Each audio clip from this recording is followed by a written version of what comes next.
Come on in here. Let me talk to you. Come on. Come on. If God woke you up this morning, you got something to be grateful for. I don't care what you don't already have. I don't care if you feel like you should have more than what you have. I don't care if you're waiting on God to do something and he hasn't done it yet and you're dissatisfied with your life and you feel like, why I got to keep waiting on this thing to happen.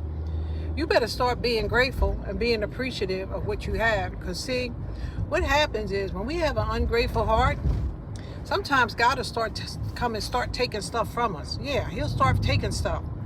And you'll be like, what do you mean by that? He'll start removing things out of your life. He'll take the car. Sometimes he'll take the house. Sometimes the marriage has to go through a recycling. Why? Because when you had it and it was all working out for you, you weren't satisfied with that. You murmured, you complained. Look at my life.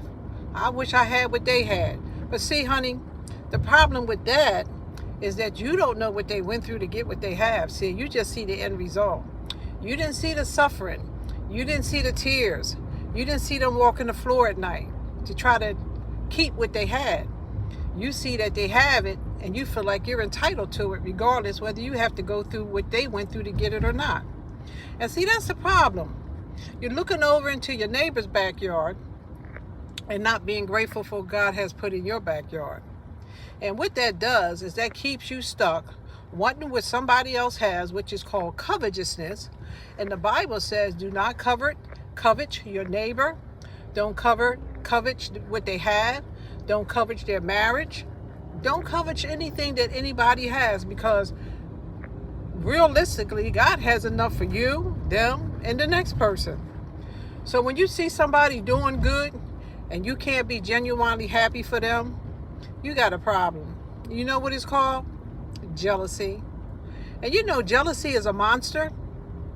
Jealousy can turn into a real monster. It'll make you do some dumb stuff. It'll make you do stuff that you wouldn't normally do because you're so jealous of what somebody else has. So unless you walked a mile in their shoe and had to go through what they had to go through to get to where they were, just sit down and wait on your turn. And if God has it for you, he'll make it happen.